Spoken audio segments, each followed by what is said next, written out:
This podcast is sponsored by ebookit.com, self-publishing solutions for the independent author and small press. Visit us today at ebookit.com.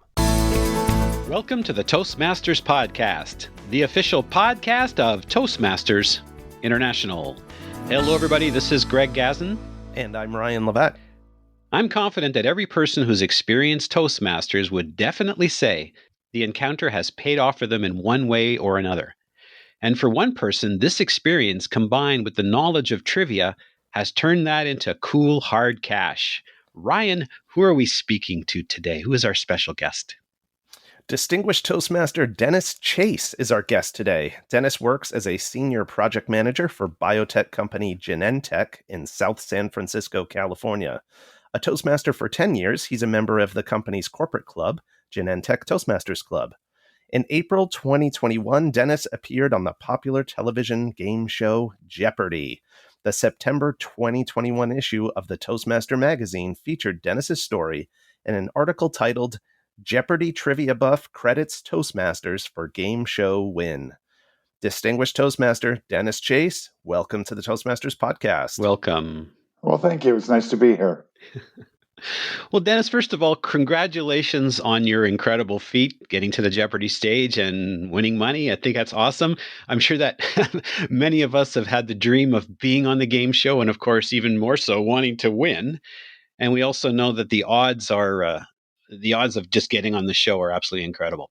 Now, for listeners who may not be familiar with Jeopardy, could you just perhaps provide a tiny brief overview of the format of the show? But then we really want to know, what was that experience like for you? Sure. Jeopardy is a hosted game show. You have somebody standing behind a lectern, and there's a big board, and they give you clues. However, Jeopardy kind of flips the average game show on the end, and that they give you an answer. This is a Canadian prairie province, and then you have to answer in the form of a question. It could be, what is Alberta? One of the most important things on the show is to remember you always have to give your answers in the form of a question. There are 2 rounds and then a final round. Each round you have 6 categories. One of the questions I get asked most often is, they tell you the name of the categories ahead of time, right? And the answer is no. You have 6 categories each round. You have no idea what they're going to be, no idea what clues they're going to provide. So it helps to know a little bit about a lot of things. It actually is a lot of fun to be on the show. They treat you very nicely. I was trying to keep my calmness and composure to answer as many questions as I could. So if it doesn't look like I'm having fun on the show, well, that's a bit of a mistake, because I was having fun. But there is a lot of pressure. You want to be able to walk away and say you're a Jeopardy champion, which very few people in the world can say that they are. And it was definitely worth trying out for 30 years to get on the show.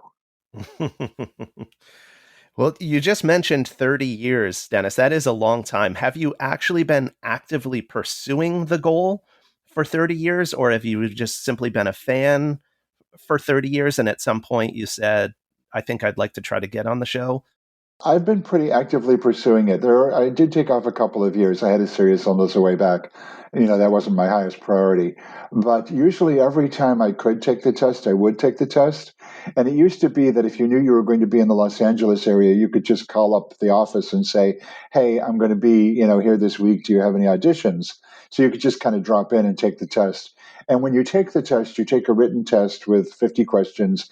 And then if you pass that, you have like an interview test where you play the game. And they see how you do and what your personality is like, just like every other game show on earth. So the first time I did that, I walked in Los Angeles in 1990. So that was pretty much 30 years ago. And they went to the online test format a few years ago. So every time that came up, I would take the online test. During Zoom, it's a little bit more internet focused. I think for this appearance, I took 4 online tests, and I probably had 3 Zoom interviews before they said, okay, you're going into our pool. If your number comes up, you'll be on the show. If it doesn't, try again next time. It's something I've heard more than 25 times. Wow. Dennis, as I mentioned, the title of the article in the September 2021 issue of the Toastmaster magazine says that you credit Toastmasters for your game show win. So please tell us, how did your Toastmasters experience help you, well, let's just say, even reach the set of Jeopardy, never mind win. Yeah, that's exactly an accurate assessment. There's a couple of things that I think would help any Toastmaster when they're trying out for a game show. First of all, I'd like to think that Toastmasters helps us sparkle and be prepared and present ourselves in the best way, because you absolutely have to sparkle and stand out and be eloquent and give them something interesting to look at in the interview process. And I think I had at least 3 interviews for this round. So that's the first thing that helps, being able to present yourself well. Fast recall is so important on a game show. If you ring the buzzer and you try to answer and the answer isn't there, you've lost money. Speakers in particular are able to pull facts from the back of their mind or think of something to cover those pauses, and that really helps. Plus, if you ever watch the Jeopardy game show, there's a story element. You give these topics to the host, and they can pick any one of 3 of them to walk over and say, so as Aaron Rodgers said to me, so tell me about your time doing AIDS education in South Africa. So I had to have that story pretty well prepared or be able to speak for 30 to 45 seconds on it, which is basically a table topic session. With the advantage of, it's going to be one of 3. 1 of 3 topics, but sometimes the host changes it up and doesn't tell you ahead of time. But yeah, I can hold 3 different table topic speeches in my head at the same time. That's not a problem. That's Toastmasters experience. That's pretty awesome. Dennis, I'm really curious. Once you knew you were going to be a contestant, what was the preparation process like for you? Yeah, that's an interesting question, because to try and make it, I think, fair for everybody, the Jeopardy people only call 3 weeks in advance. So I only had 3 weeks to prepare. Now, one could say I'd been preparing all my life for the show, being in trivia contests and things like that. But one of the ways that you can prepare is to simulate the experience, just like you might do if you were a contestant in the World Championship of Public Speaking. When I watch the show at home, I have a ballpoint pen in my hand, and I'm clicking in just like I would be clicking the buzzer. Plus, I am standing, which you would do on the show, and I have lights in my face, which, let me tell you, there are a lot of on the show. A lot of lights and 6 cameras in your face. That's just the simulation of the experience itself. But for any game show, the best preparation is to watch the show. There's a particular cadence to the questions. There's a particular style to the questions. You also, when you watch the show, you get to know which categories you're good at, which you don't need to study, and which categories you're not so good at, which you do need to study. Not being a sports aficionado, I know you need to study those, but there's no way I'm going to learn all of the soccer or football or rugby statistics overnight. So one of the things I did do, for example, was learn what the trophies are in each type of sport and who the most recent winner of, say, the World Cup and the World Series and the NHL Stanley Cup was for the last couple of years. So definitely watch the show and study your weaker categories. I work in the sciences. I didn't study math or science. I figured I had that down. Sometimes you get lucky and you just get the category that you know everything about. Exactly. And sometimes you don't. Now, having this been the first time to the Jeopardy stage, you may not have been familiar with what happens in the background, but I'm actually curious that because of the pandemic or the current situation, do you know how that was impacting the interview and the filming process? Well, it definitely impacted the interview process. Since I now live in Southern California, what they probably would have done is had me come in for an in-person interview rather than interviews over Zoom. It absolutely impacted the contestant pool as well, because I filmed back in February of 2020, and that's when we were really in the depths of the worst of the pandemic, hopefully the worst of the pandemic. So they were only accepting contestants from within driving distance. We were basically talking California, Western Nevada, and Southern Oregon, Oh, which meant interesting. that people who lived in that area, their chances suddenly went up. So I kind of figured, okay, this is my best chance to get on, and it was. So that's how it affected things.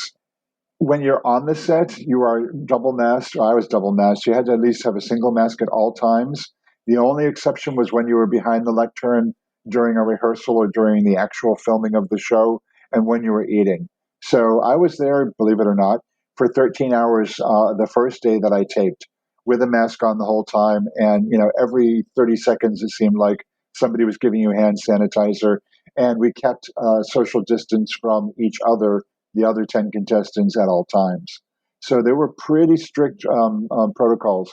When you're at rehearsal, they bring a team of 3 people up to practice with the buzzer and get used to the cameras and the lights. Between every set of 3 people, they sprayed down all of the lecterns and the whole stage area. So, I felt very secure in the precautions that they were taking to keep everybody as safe as possible. One less thing to worry about because, of course, the questions, being able to answer the questions is certainly on your mind. I'm just also curious very quickly, how long was it between the actual recording and when the episode aired? I recorded the 3rd week in February, and they aired the 1st week in April. That's, about a month and a half. That's pretty quick, actually. The question that I always get asked too is, so you got your money right after they taped the show, right? And the answer is no. I got my money 90 days after the show aired in April, so the 1st week in July. For that, one of the reasons for that is that there are advertisers on the show who retain the right to see their ad on the air before they send in the money that supports the show. So they get to see it on the air, then they get to get their accounting systems in place. So that's one of the reasons why it takes 90 days after the show airs to get your money. Wow. You heard that first here on the Toastmasters podcast. I never knew that. Well, Dennis, you've given us some behind the scenes here of the Jeopardy experience, but this is going to be maybe a little bit esoteric. I'd like to get another layer of the behind the scenes. I often think of the concept that when I give a speech, there are 2 speeches that I give, particularly if it's a speech I have some nerves to give. There's the speech the audience sees and hears, and then there's the dialogue I have with myself during the entire speech. And, oh, that went over well. Or, oh, wait, what's that person doing? Is my fly down?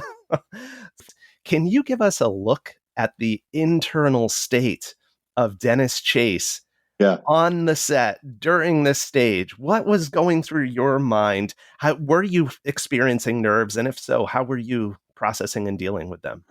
I was a little nervous, but a little nervous keeps you on your toes. I have given a few seminars on speech anxiety, and I tell people, nervousness and queasiness, those are symptoms. They're not death sentences. So once you recognize those symptoms, you can do something about it.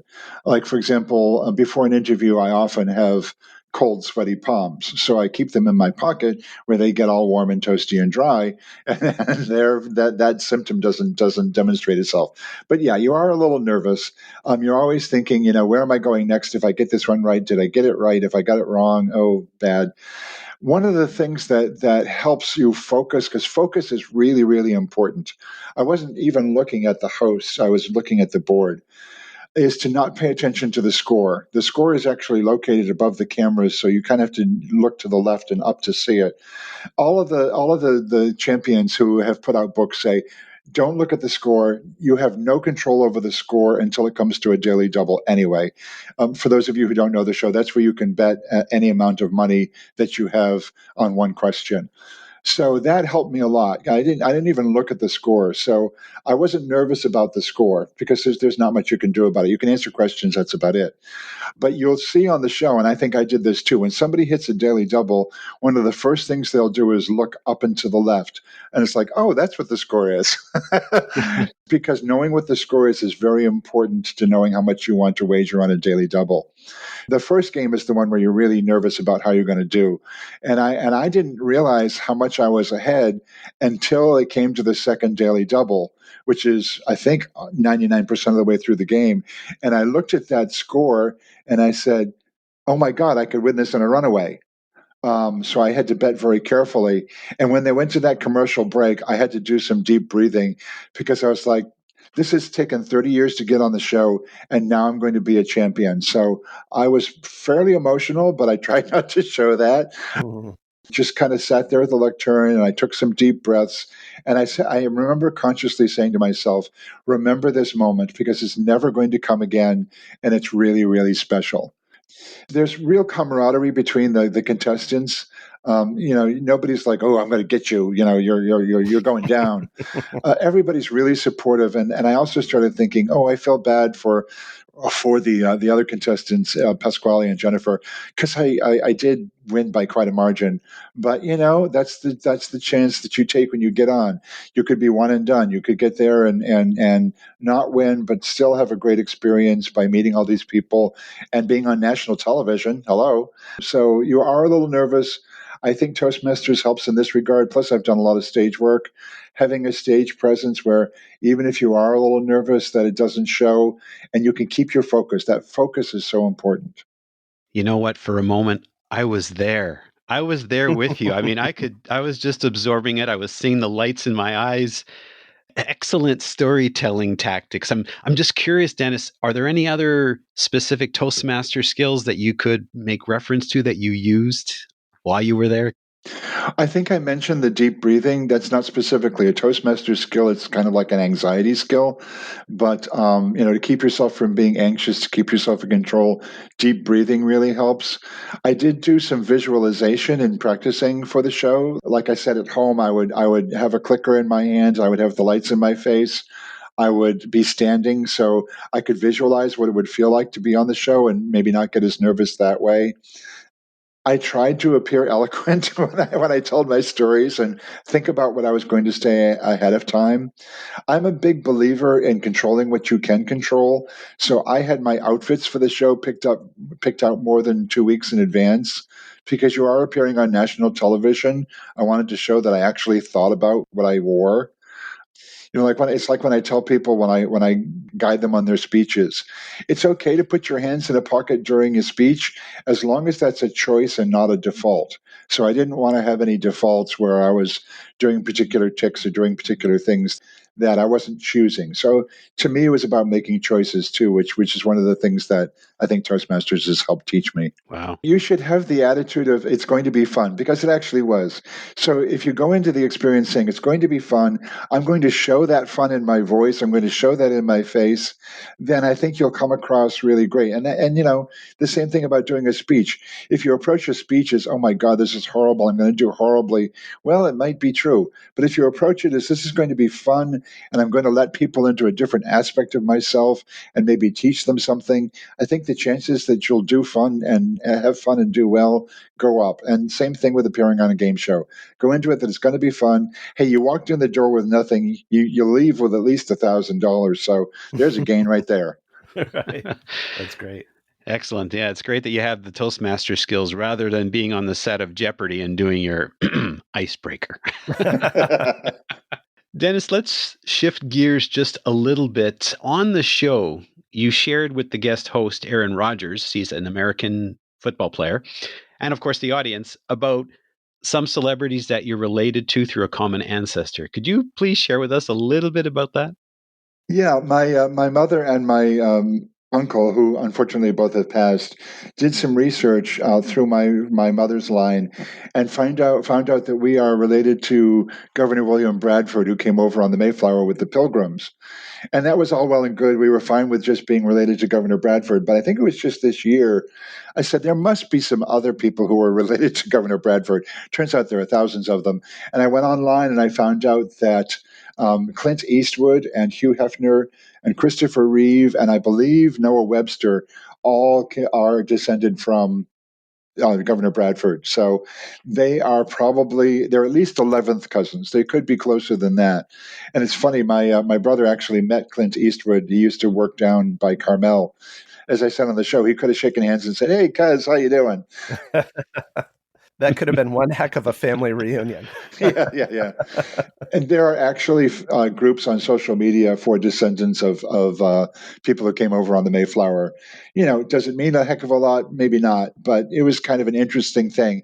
You want to have interesting things to say in your interview and when you're on the show, and I guess they love that one because they put that one first. Yeah. I'm sure that certainly made his day. Yeah. And your co-contestants had some great stories too. I think one of them had a story about getting lost in an active volcano in Hawaii on a field trip. And the other had a story about, was it playing catch with clumps of grass with a gorilla. Yeah. And they have 5 stories to pick from, so hopefully the one that they pick is going to be the most interesting. And Right. you've gone through these stories in your interview process too, so you don't want to pick dull things. Let's put Right. it that way. So they've been vetted a little bit. Yeah. For fans of the show and people who grew up with Jeopardy, like Greg and myself, when we think of Jeopardy, we cannot help but think of the longtime host, Alex Trebek, who sadly passed away not that long ago. What was it like for you to be on the set of Jeopardy and not have Alex be there? Yeah, that was one of the disappointing parts. I've watched the show since the Art Fleming days. My grandfather used to have it on in the 60s. I believe it was the 60s, might have been the 70s. And I surprised my grandfather when I started answering questions at like 4 or 5. But and I got them right, of course. Yeah, that was a bit disappointing to not meet Alex, especially when you walk in to the holding area and there's a life-size cutout of Alex. It's like, whoa, that was a little disconcerting. But it would have been nice to meet him. You are a bit at a disadvantage too by having a guest host, because the buzzer is tied to the cadence of how somebody reads a question. You can't ring in until half a second after the host finishes a question. And with Alex, we'd heard him for years. We know what his cadence is like.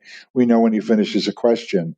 So that's a disadvantage those of us who had the guest hosts had, is that you never get used to a guest host really, and they never quite get used to reading the question. So that was a bit of a roll of the dice. Mm. Yeah, come to think of it, you're right. Because I know there's been times where the TV's been on in the background and you just see the questions in your head. You're hearing Alex Trebek Right. asking those particular questions. Wow. Well, Dennis, I was just thinking, maybe as a tribute to Alex, would you be interested in doing a little quick Jeopardy round with us? Absolutely. Okay. We don't have the budget that the show has, but But you might be able to afford a taco if you play your cards right. Dennis Chase, the category is Toastmasters. Does that surprise you? I'm shocked. Absolutely shocked. Okay, Dennis Chase, you have the board. I'll take Toastmasters for a taco, please. The answer is, this talented individual founded Toastmasters in 1924. I don't remember his full name, but I believe it's Smedley. Sorry, who is Smedley? Ralph Smedley, that is correct. Close call there, Dennis. Close call. And contestant, please respond in the form of a question. I'll take Toastmasters for 2 tacos. The answer is, in 2011, the Toastmasters rebrand introduced this new tagline for the organization. Where leaders are made? Wait, where is? Is that what it would be? No. Well, as a recent champion noted, it can be in the form of any question. So I could have said, why is where leaders are made? But I'll say, what is where leaders are made, in case you would prefer that for the recording. Wow. So this is some more inside info. Would you, if you had said who is where leaders are made, you would actually get it correct? That would be judged correctly, and a lot of people have raised objection. But you're on the game. That's one less thing to remember. So the current champion, who'll be back on in like a week, says what is to everything. So what is Mother Teresa is a perfectly acceptable answer. Fascinating. I noticed that, and I always wondered that. Yeah. One less thing he has to worry about. Perfectly okay with the rules of the game. Wow. Being on a budget for funds and being on a budget for time, we are going to enter the final Jeopardy category. And our category is Dynamic Duos. We'll be right back. Ooh. Final Jeopardy. Again, the category is Dynamic Duos. The answer is, this relatively unknown duo are the co-hosts of the Toastmasters podcast.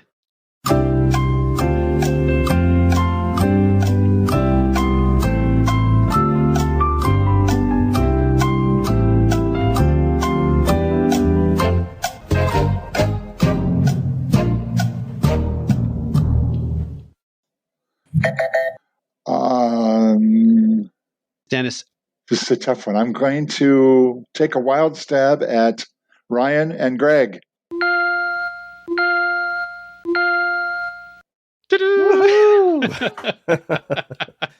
Congratulations, Dennis. Congratulations, Dennis. And what was your wager? All my tacos. Oh, wow. So now you have a plethora of tacos. Let's just talk a little bit about your winnings on Jeopardy. Some people take vacations, some buy a new car, pay off debts, but Dennis, you had other plans for your winnings. Please tell us a little bit about that. Yeah, this didn't make it onto the show. They actually tape a quick segment to send to your local TV station when you become a champion, and it's in that segment.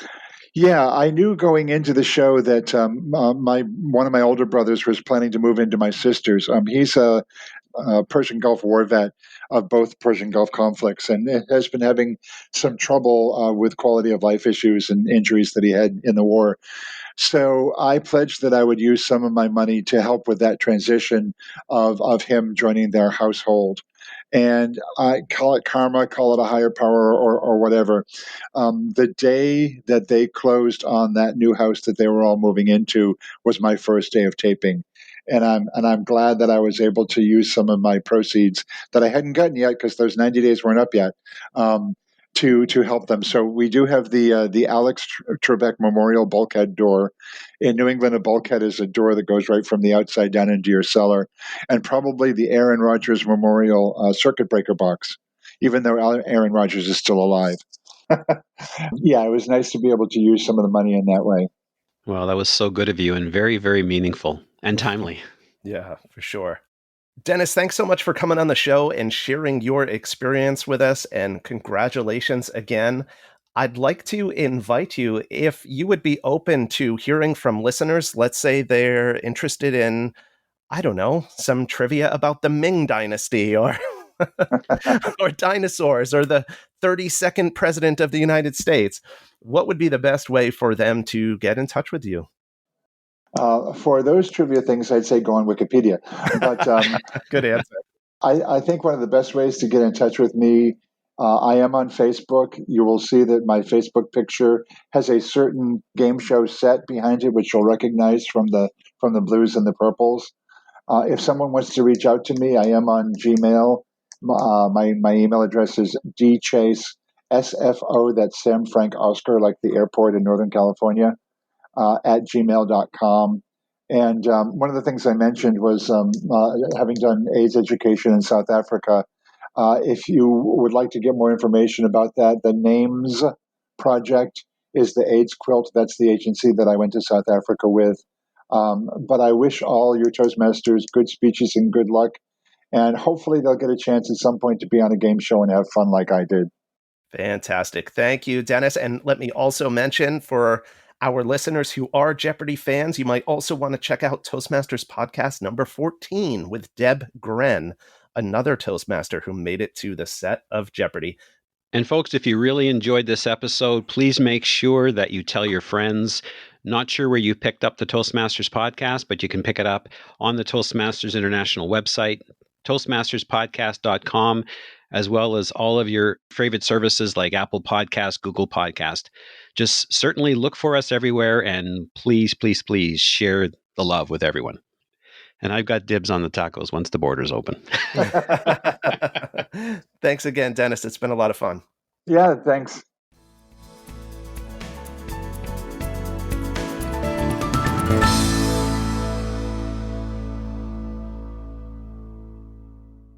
Isn't it about time you published that book you've been thinking about? We can help with that. At ebookit.com, we've been providing authors and small presses with ebook publishing services since 2010. Visit us today at ebookit.com and let us know how we can help you.